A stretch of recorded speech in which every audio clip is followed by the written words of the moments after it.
नमस्कार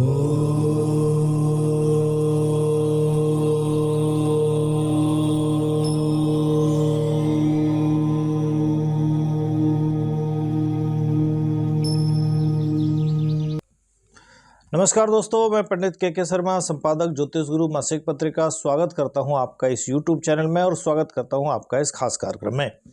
इस कार्यक्रम के माध्यम से हम आपके समक्ष उपस्थित होते हैं बहुत ही ज्ञानवर्धक, रोचक और जिज्ञासु विषय के साथ।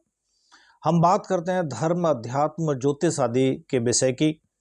आज भी हम आपके समक्ष उपस्थित हैं एक बहुत ही ऐसे ही ज्ञानवर्धक, रोचक और जिज्ञासु विषय के साथ। जिज्ञासु इसलिए क्योंकि हम बात करने जा रहे हैं आने वाले वर्ष 2024 के राशिफल की, यानी प्रत्येक राशि के जातकों के लिए कैसा रहने वाला है आने वाला वर्ष 2024। अलग अलग वीडियो में अलग अलग राशि की बात करेंगे। चलिए, पहले हम बात कर चुके हैं मेष राशि से लेके सिंह राशि तक के सभी जातकों की अलग अलग वीडियो में। अब हम बात करने जा रहे हैं कन्या राशि की। कन्या राशि के जो जातक हैं उनके लिए 2024 की जो शुरुआत होगी उसमें शनिदेव जो होंगे उनका प्रभाव आपके छठे भाव में रहेगा, यानी विशेष रूप से छठे भाव में रहने से पूरे वर्ष, क्योंकि वहाँ उन्होंने छठे भाव में विराजमान रहकर अष्टम भाव, द्वादश भाव और तृतीय भाव को देखेंगे। इससे आपको रोगों के प्रति थोड़ा ज़्यादा सचेत रहने की आवश्यकता 2024 में होगी। शारीरिक समस्या कोई न कोई इस वर्ष आपको परेशान कर सकती है। स्वस्थ रहने के लिए अपने स्वास्थ्य की ओर विशेष ध्यान देने की जरूरत होगी। अपने जीवन में खान पान आदि में बहुत ज़्यादा अनुशासन रखना होगा और सही दिनचर्या का पालन करना होगा। नौकरी के जो क्षेत्र है उसमें शनि आपको उत्तम सफलता प्रदान करेंगे और विदेश जाने में भी आपको सफलता दे सकते हैं। भाई बहनों से संबंध आपके जो रहेंगे उन पर थोड़ा सा काम करने की जरूरत होगी, यानी उनकी ओर भी ध्यान देने की जरूरत है। जब 1 मई तक देवगुरु बृहस्पति आपके अष्टम भाव में और उसके बाद आपके नवम भाव में रहेंगे, जिससे वर्ष का जो उत्तरार्ध भाव होगा, यानी कि 1 मई के बाद का जो समय होगा, उसमें आपका धर्म कर्म के कामों में खूब मन लगेगा। इस दौरान आपकी कुछ धार्मिक यात्राएं भी होंगी। आपकी राशि पर बृहस्पति का जो प्रभाव है या प्रभाव रहने से आपकी जो निर्णय क्षमता होगी वो सही होगी, या आप अच्छे और बड़े निर्णय लेने में उस समय अपने आप को सक्षम समझेंगे। आपकी जो संतान होगी उससे संबंधित कुछ अच्छी खबरें या संतान से संबंधित कुछ खुशी की बातें आपको सुनने मिल सकती हैं। परिवार में संतान का जन्म भी हो सकता है। राहु और केतु क्रमशः आपके सप्तम और प्रथम भाव में रहकर आपके स्वास्थ्य और आपके निजी जीवन को समय समय पर प्रभावित करते रहेंगे।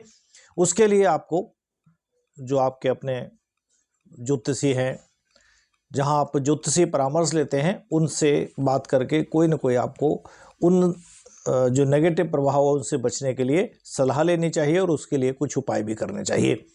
कन्या राशि के जो जातक हैं उनके लिए प्रेम संबंधों की अगर हम बात करें इस वर्ष, तो वर्ष का जो आरंभ होगा वो आपके लिए मध्यम रहेगा। आपको अपनी भावनाओं पर विशेष रूप से नियंत्रण रखना होगा। किसी भी तरह के भावावेश में आकर आप अपने प्रियतम या अपने पार्टनर से कुछ ऐसा कहने से आपको बचना होगा जिससे कहीं उन्हें किसी भी तरह का हर्ट ना हो या उनको बुरा ना लगे। आपकी राशि में पूरे वर्ष केतु की उपस्थिति आपको अंतर्मुखी बनाए रखेगी, जिससे हो सकता है आपके लव पार्टनर जो हैं वो बार बार उनको ऐसा लगे कि आप उनसे कुछ छिपाने का प्रयास कर रहे हैं। इसलिए ध्यान ये रहे कि आप अपने मन की बातों को उनके सामने खुलकर रखें। हालांकि फरवरी और मार्च के महीने में जो आपके प्रेम संबंध होंगे उनके लिए काफ़ी अनुकूल समय होगा, या ये कह सकते हैं कि वो समय आपके लिए अनुकूल साबित होगा। आप खुशी खुशी अपना जीवन व्यतीत कर सकेंगे। इस वर्ष आप अपने प्रीतम से, अगर आप विवाह करना चाहते हैं या जो लोग रिलेशनशिप में हैं और विवाह की ओर अग्रसर हैं, कोशिश करें, आपको इस बार सफलता मिल सकती है। इस वर्ष छठे भाव में शनि की उपस्थिति पूरे वर्ष जो रहेगी, वर्ष की शुरुआत में सूर्य और मंगल का प्रभाव भी आपके दसम भाव पर रहने से कैरियर जो होगा उसमें आपको अच्छी स्थितियों का ये ग्रह दशा जो होगी वो निर्माण करेगी। कह सकते हैं कैरियर के लिहाज से ये समय आपके लिए काफ़ी अच्छा रहने वाला है। इस समय आप खूब मेहनत करेंगे, शनि की कृपा से आप अपनी नौकरी में उन्नति की राह पर आगे बढ़ते जाएंगे। आप मेहनत को ही अपना सब कुछ मानेंगे और नौकरी पर पूरा ध्यान भी देंगे। इससे आपकी जो नौकरी है वो बढ़िया चलेगी। इस वर्ष आपको अपनी प्रतिभा दिखाने का भरपूर मौका भी मिलेगा। लेकिन मार्च और अप्रैल का जो समय होगा, इस समय पर जब मंगल का गोचर आपके छठे भाव में शनि के साथ होगा, उस समय आपको आपकी जो नौकरी है उसमें कोई ना कोई किसी न किसी तरह की ये गोचर आपको समस्या उत्पन्न कर सकता है, इसलिए आपको सावधानी रखनी होगी। किसी भी तरह के षड्यंत्रों से आपको बचना होगा, ना आप खुद शामिल हों। अगर कोई किसी तरह का षड्यंत्र होता है तो उसके प्रति भी सचेत रहें। जुलाई और अगस्त में आपकी नौकरी में कुछ परिवर्तन के योग बन सकते हैं। यदि आप किसी ऐसी नौकरी में हैं जहां पर किसी तरह का ट्रांसफर आदि होता है तो आपका तबादला इस समय पर हो सकता है। इस तरह के योग बनते हैं। अगस्त के बाद का जो समय होगा आपके कैरियर के लिहाज से काफ़ी बेहतर साबित हो सकता है। नौकरी में आपका जो प्रभुत्व है उसको स्थापित करेगा और कोई बड़ा पद या कार्यभार भी आपको उस समय पर प्राप्त हो सकता है। अब अगर हम विद्यार्थियों की बात करें, जो विद्यार्थी वर्ग है, कन्या राशि के जो विद्यार्थी हैं, उनके लिए वर्ष 2024 की जो शुरुआत होगी वो काफ़ी अच्छी रहेगी। आप अपनी शिक्षा को लेकर बहुत ज़्यादा संजीदा रहेंगे और जी भरकर मेहनत भी करेंगे। आपका ध्यान अपनी पढ़ाई की ओर रहेगा। आपकी जो एकाग्रता है वो भी काफ़ी अच्छी बनी रहेगी। जनवरी के महीने में आप अपनी शिक्षा जो होगी उसको भरपूर समय देंगे और एकाग्रता से पढ़ाई करेंगे या उस पर भी ध्यान देंगे, जिससे आप जो विषय है उनको आपको समझने में बहुत ही आसानी से आप सफलता पा सकेंगे। फरवरी और मार्च का जो महीना होंगे वो थोड़े से मिले जुले कह सकते हैं उनको, क्योंकि मंगल और शुक्र जैसे ग्रहों का प्रभाव जो होगा वो आपके पंचम भाव पर रहेगा। 5th हाउस पर शुक्र और मंगल का प्रभाव रहेगा, जो आपके मन को अलग दिशाओं में भटकाने का काम कर सकता है। इसलिए आपको पूरा ध्यान एकाग्रता बनाकर अपनी पढ़ाई की ओर लगाना होगा, वरना आप पढ़ाई से विमुख हो सकते हैं। लेकिन अप्रैल के बाद का जो समय होगा उस समय धीरे धीरे स्थितियां फिर से सुधरने लगेंगी। अगस्त से अक्टूबर के बीच आप बहुत अच्छा फिर से प्रदर्शन कर सकेंगे, शिक्षा में अच्छे अंक भी प्राप्त कर सकेंगे। उसके बाद का समय कुल मिला के ठीक ठाक ही रहने वाला है। अब हम बात करें आपके आर्थिक तौर की, यानी कन्या राशि के जो लोग हैं उनके लिए आर्थिक लिहाज से कैसा रहने वाला है वर्ष 2024। तो कह सकते हैं ये आर्थिक तौर पर वर्ष आपके लिए उतार चढ़ाव वाला रहेगा, यानी मिले जुले फल देने वाला रहेगा। वित्तीय रूप से आपको कुछ समस्याओं से बाहर भी निकलना होगा। केतु और राहु आपके प्रथम और सप्तम भाव में होने के कारण वर्ष के पूर्वार्ध में जब तक 1 मई तक, यानी बृहस्पति का 8वें भाव में जब तक रहेंगे, या ये कहें कि बृहस्पति अष्टम भाव में होना आपकी वित्तीय स्थिति के लिए अनुकूल नहीं कहा जा सकता। इसलिए आपको अपने वित्तीय प्रबंधन का विशेष रूप से ध्यान रखना होगा। आवश्यकता से अधिक या आय से अधिक खर्च करने से आपको बचना चाहिए। हालांकि शुक्र और बुध की जो चाल होगी वो बीच बीच में आपके जो वित्तीय जोखिम है उनको कम करने में मदद भी करती रहेगी, यानी आपका बैलेंस बनाने में आपके लिए सहायक होगी। यदि आप कोई किसी तरह का निवेश करना चाहते हैं, शेयर मार्केट आदि में अगर आप पैसा लगाना चाहते हैं, तो वहाँ थोड़ा सा सोच समझ कर ही आपको कदम उठाना होगा, या ये कह सकते हैं किसी जानकार, किसी एक्सपर्ट की सलाह लेकर ही आगे कदम बढ़ाएं। 1 मई के बाद का जो समय होगा, जिस समय देवगुरु बृहस्पति आपके 9वें भाव में जाएंगे और शनि 6ठे भाव में उपस्थित रहकर आपको आगे बढ़ने के लिए कई अलग अलग रास्ते सुझाएंगे, तब आप वित्तीय जोखिम या वित्तीय स्थिति को देखते हुए उसके अनुसार नियंत्रित जोखिम उठाएंगे और अपने व्यापार या अन्य क्षेत्रों में आर्थिक रूप से आर्थिक जो मजबूती होगी उसको हासिल करने में प्रयासरत रहेंगे या कामयाब होंगे। व्यापार से जो जुड़े लोग हैं उनके लिए ये वर्ष पूंजी निवेश थोड़ा ज़्यादा भी करना पड़ सकता है, इसलिए आपको वित्तीय तौर पर थोड़ा सा मजबूत रहने की आवश्यकता होगी। नौकरी करने वाले जो जातक हैं उनको साल के उत्तरार्ध में कुछ अच्छे परिणाम मिलेंगे और धन की जो वित्तीय स्थिति है वो मजबूत होगी। हो सकता है किसी तरह का सैलरी आदि बढ़ने जैसा इस तरह का कोई इंक्रीमेंट भी आदि आपको मिल सके। पारिवारिक संबंधों की अगर हम बात करेंगे तो पारिवारिक संबंधों के लिहाज से वर्ष की जो शुरुआत होगी वो आपके लिए थोड़ी सी कमजोर रहने की संभावना है। वर्ष की शुरुआत में ही मंगल और सूर्य आपके 4th हाउस चतुर्थ भाव में रहेंगे, जहां से परिवार के जो सदस्य होंगे उनके बीच में उग्रता ये बढ़ा सकते हैं, जिससे परिवार के सदस्यों में या जो परिजन हैं आपके, उनमें आपस में किसी तरह की कहासुनी और तनाव बढ़ने की संभावनाएं बन सकती है। इसके बाद धीरे धीरे समस्याओं में कमी भी आएगी। शुरुआती महीने में आप अपनी माताजी के स्वास्थ्य का भी विशेष रूप से ध्यान रखें। चतुर्थ भाव के जो स्वामी हैं उनका वर्ष के पूर्वार्ध में अष्टम भाव में विराजमान होना पारिवारिक जीवन में तनाव या माता के स्वास्थ्य में गिरावट का संकेत देता है। इसलिए इन दोनों ही क्षेत्रों में आपको थोड़ा ज़्यादा ध्यान देने की ज़रूरत होगी या सावधानी रखनी होगी। लेकिन अप्रैल और अगस्त के महीने में आपको पारिवारिक झगड़ों का सामना भी करना पड़ सकता है। इसके बाद का जो समय है अपेक्षाकृत अनुकूल ही रहेगा और पारिवारिक सदस्यों में बाद में वर्ष के अंतिम या मध्य के महीनों में सामंजस्य थोड़ा थोड़ा बनने लगेगा और अंत तक वो बिल्कुल ठीक रहने लगेगा। वर्ष की जो शुरुआत होगी उसमें आपके जो भाई बहन होंगे उनका नज़रिया आपके प्रति प्रेम पूर्वक रहने वाला है। वर्ष 2024 में अगर हम आपके संतान की बात करें, संतान के लिहाज से 2024 जो होगा वो आपकी संतान के लिए पढ़ाई के लिए विदेश जाने का उनको मौका मिल सकता है, अथवा आपके बच्चे किसी भी तरह की कोई प्रतियोगी परीक्षा आदि दे रहे हैं तो उसमें सफलता प्राप्त कर सकते हैं, या किसी बड़े उच्च विद्यालय में या किसी इंस्टीट्यूट आदि में दाखिला लेना चाहते हो, घर से दूर जाकर पढ़ाई करने जैसी स्थिति बन सकती है और वहाँ वो सफल हो सकते हैं। यदि आप संतान प्राप्ति के इच्छुक हैं तो इस वर्ष आपको थोड़ा सा प्रतीक्षा करनी होगी। जब 1 मई को देवगुरु बृहस्पति आपके नवम भाव में विराजमान होंगे और वहां से आपके पंचम भाव पर वो अपना दृष्टिपात करेंगे, वो समय संतान प्राप्ति में सहयोगी होगा, सहायक होगा। वर्ष के तीसरी और चौथी जो तिमाही होंगी इस दौरान आपको संतान प्राप्ति या संतान प्राप्ति जैसी चीज़ों में सफलता दे सकता है। विवाह योग्य अगर आपकी कोई संतान है तो उनका भी इस वर्ष विवाह हो सकता है या विवाह की बात आगे बढ़ सकती है। अगर अब बात कर लेते हैं उनकी जो अविवाहित जातक हैं उनकी, अगर बात करें अविवाहित जातकों की तो वर्ष का पूर्वार्ध आपके लिए थोड़ा उतार चढ़ाव वाला रहने वाला है। चौथे भाव में सूर्य और मंगल, छठे भाव में शनि, अष्टम भाव में बृहस्पति और सप्तम भाव में राहु की जो उपस्थिति होगी वो वैवाहिक जीवन में कहीं न कहीं तनाव दे सकती है। यानी जो लोग विवाहित हैं उनके वैवाहिक जीवन में किसी तरह का तनाव इस अवधि में संभव है। पूरे वर्ष राहु आपके सप्तम भाव में ही रहेंगे और केतु का प्रभाव आपके प्रथम भाव पर होगा। इससे कह सकते हैं पूरे वर्ष ही आपके वैवाहिक जीवन को संभालना होगा, क्योंकि कई तरह की चुनौतियां पूरे वर्ष आपके समक्ष आती रहेंगी।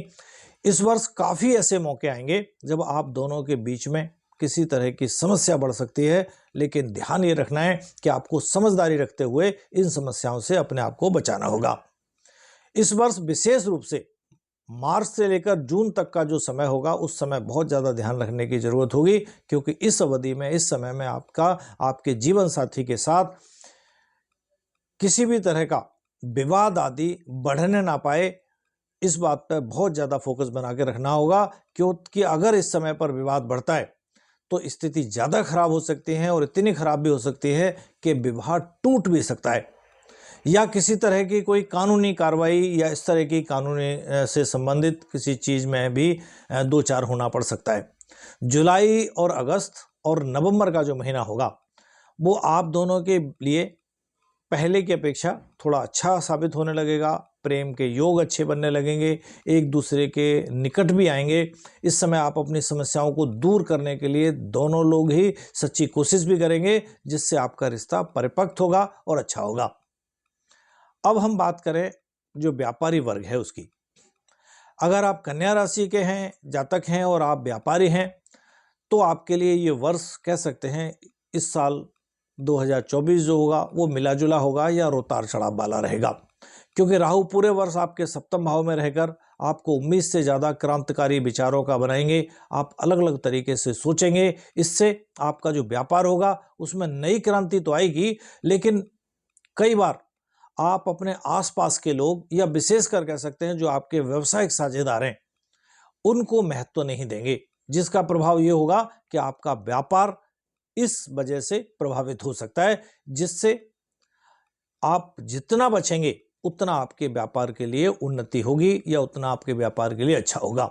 आपको इस वर्ष अपने व्यापार को लेकर काफ़ी पूंजी निवेश की आवश्यकता पड़ सकती है, क्योंकि उसी से आपके व्यापार में धन बढ़ेगा और आप तरक्की के लिए कुछ नया कर सकेंगे।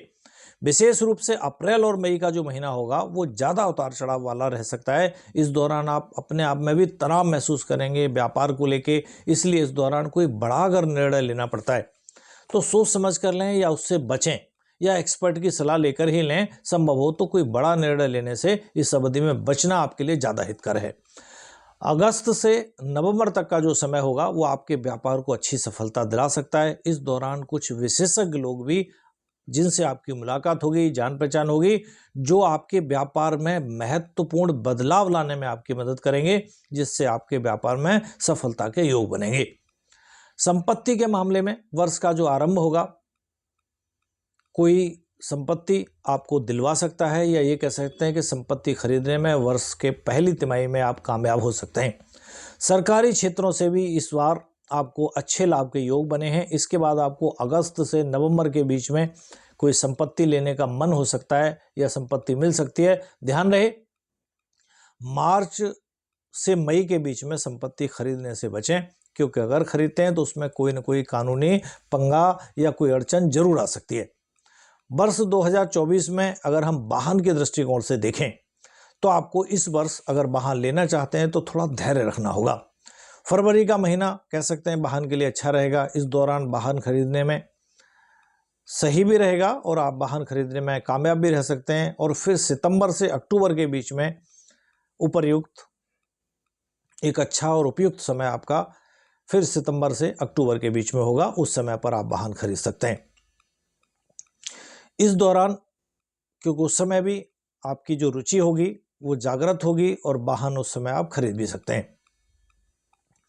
एक बात का विशेष ध्यान रखना है कि भूल के भी मार्च से लेकर जून तक अगर संभव है तो बिल्कुल भी वाहन ना खरीदें, क्योंकि अगर इस बीच में इस अवधि में आप वाहन खरीदते हैं तो हो सकता है वो दुर्घटनाग्रस्त हो जाए या हो सकता है किसी तरह की अन्य तरह की समस्या उस वाहन को लेके आपको बनी रहे।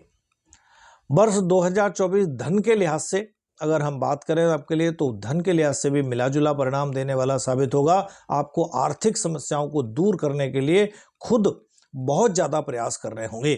ग्रहों की स्थितियां दर्शाती हैं कि इस वर्ष का जो पूर्वार्ध होगा वो आपके लिए अधिक अनुकूल नहीं है। बृहस्पति के अष्टम भाव में उपस्थित होने और आपकी राशि में केतु का उपस्थित होना आर्थिक तौर पर आपको कह सकते हैं कि वो अनुकूल नहीं कहा जा सकता, या ये कह सकते हैं कि वो आपके लिए सही नहीं है। इसके परिणाम स्वरूप आपको आर्थिक कई तरह की चुनौतियों का सामना करना पड़ सकता है। कहीं पर आपका धन अगर आप निवेश करते हैं, किसी को देते हैं, तो बहुत ध्यान रखना होगा, सोचना समझना होगा। धन फंस भी सकता है, धन आपका घट भी सकता है, या कह सकते हैं कि धन के मामले में अगर इस समय निवेश करते हैं तो आपको नुकसान ही उठाना पड़ेगा। ऐसे में किसी भी तरह का निवेश करने से फिर आपको बचना ही ज़्यादा हितकर है। यदि आप अगर व्यापारी हैं, व्यापार में अगर कोई बड़ा पूंजी निवेश करना पड़ रहा है तो भी आपको वर्ष के पूर्वार्ध यानी कि जब तक देवगुरु बृहस्पति का परिवर्तन नहीं हो जाता उस समय तक आपको बचना चाहिए। हालांकि वर्ष का जो अगला हिस्सा होगा यानी उत्तरार्ध जो होगा वो अपेक्षाकृत अनुकूल रहेगा। बृहस्पति जब आपके नवम भाव में 1 मई को प्रवेश कर जाएंगे, इससे आपका भाग्य जो होगा वो थोड़ा सा प्रशस्त होगा, मजबूत होगा, तो वो समय आपके लिए ठीक समय होगा। आप एक सही सोच को आगे बढ़ाएंगे और आर्थिक रूप से उस समय उन्नति का मार्ग आप मजबूत करेंगे, प्रशस्त करेंगे। शनि आपके 6ठे भाव में होकर आपको चुनौतियों से बाहर निकालेंगे। नौकरी हो या व्यापार हो, आप अपने काम को मजबूती से कर सकेंगे, जिससे आप अच्छे परिणाम भी प्राप्त कर सकेंगे। इससे आप अच्छा आर्थिक लाभ भी प्राप्त कर सकेंगे। आपको अगस्त और नवंबर के महीने में सरकारी क्षेत्र से भी धन प्राप्त होने के योग बनते हैं। अब बात कर लेते हैं सबसे ज़्यादा जरूरी और सबसे ज़्यादा अहम क्षेत्र स्वास्थ्य को लेके। स्वास्थ्य इस वर्ष 2024 में विशेष तौर पर आपको ध्यान ज़्यादा देना होगा, क्योंकि ग्रहों की चाल आपके स्वास्थ्य के लिए भी ज़्यादा अनुकूल नहीं है। पूरे वर्ष राहु आपके 7th हाउस सप्तम भाव में रहेंगे और केतु आपकी अपनी राशि में ही रहकर आपको समय समय पर मानसिक परेशानियों का सामना कराने में मददगार होंगे, या ये कह सकते हैं कि मजबूर करेंगे आपको। किसी भी तरह की मानसिक परेशानियां होने के लिए आप मजबूर होंगे। शनि आपके 6ठे भाव में है, जो वैसे तो आपकी रोग की जो प्रतिरोधक क्षमता है उसको बढ़ाने में मदद करेंगे, लेकिन बीच बीच में स्वास्थ्य की जो समस्याएं उनको भी बढ़ा सकते हैं। इसलिए आपको अनुशासित जीवन व्यतीत करना होगा, ध्यान देना होगा। आपकी कोई भी गलती आपकी स्वास्थ्य समस्याओं को कह सकते हैं कहीं बढ़ाने या स्वास्थ्य की बीमारियों में कहीं आपको शिकार ना बना दे। इस तरह से अपने आप को अनुशासित रहें। योग, मेडिटेशन आदि इस तरह की चीज़ें अपनी लाइफ में जोड़ लें उनको, ताकि आप स्वस्थ रह सकें। आपके लिए जब देवगुरु बृहस्पति 1 मई तक आपके अष्टम भाव में होंगे, ये स्थिति भी आपके स्वास्थ्य की ओर से के लिए कह सकते हैं कि ये ज़्यादा अच्छी नहीं होगी। वहीं शनि की दृष्टि भी होगी और वर्ष की शुरुआत मंगल की दृष्टि भी होगी आपके सप्तम भाव पर होने से, जहां राहु पहले से विराजमान है। इसलिए वर्ष की शुरुआत आपको गुप्त समस्याएं भी दे सकती है या परेशान कर सकती है। इसके अलावा आपके पैरों में दर्द, आंखों में जलन या नेत्र से संबंधित कोई अन्य पीड़ा आपको परेशानी का कारण बन सकती है। उदर रोगों के प्रति भी आपको इस वर्ष बहुत ज़्यादा सावधानी रखने की ज़रूरत होगी। हालांकि वर्ष के उत्तरार्ध में स्वास्थ्य की समस्याओं में कुछ कमी आ सकती है, लेकिन पूरे ही वर्ष कह सकते हैं आपको स्वास्थ्य को लेके ज़्यादा सावधान और सतर्क रहने की ज़रूरत होगी, क्योंकि बीच बीच में कोई न कोई समस्या पूरे वर्ष आपको परेशान स्वास्थ्य को लेके कर सकती है। उपाय के तौर पर आपको क्या करना चाहिए? बुधवार के दिन शाम के समय किसी मंदिर में काले तिल का दान करें। काले तिल का दान करना आपके लिए काफ़ी अच्छा रहेगा इस वर्ष। शनिवार के दिन पीपल के वृक्ष के नीचे सरसों का तेल का दीपक, अगर संभव है तो तिल का तेल ले लीजिए, वरना सरसों के तेल का दीपक जलाएं पीपल के नीचे। संध्या के समय सूर्यास्त के बाद में जलाना भी आपके लिए हितकर रहेगा। प्रत्येक दिन गणपति अर्थवशीष का पाठ करना ये भी आपके लिए श्रेष्ठकर और उत्तम रहेगा। और गणपति जी को दुर्वा जो घासू होती है उसको भी अर्पित करना आपके लिए लाभकारी रहेगा। गुरुवार के दिन गाय को हल्दी लगी हुई रोटी खिलाना आपके लिए जो समस्याएं हैं उनमें कुछ कमी ला सकता है। चलिए, अगर आपने हमारा चैनल अभी तक सब्सक्राइब नहीं किया है तुरंत करें, साइड में लगे बेल आइकन को दबाएं, ताकि आप ऐसी ज्ञानवर्धक रोचक जानकारियों से कहीं वंचित ना रहें।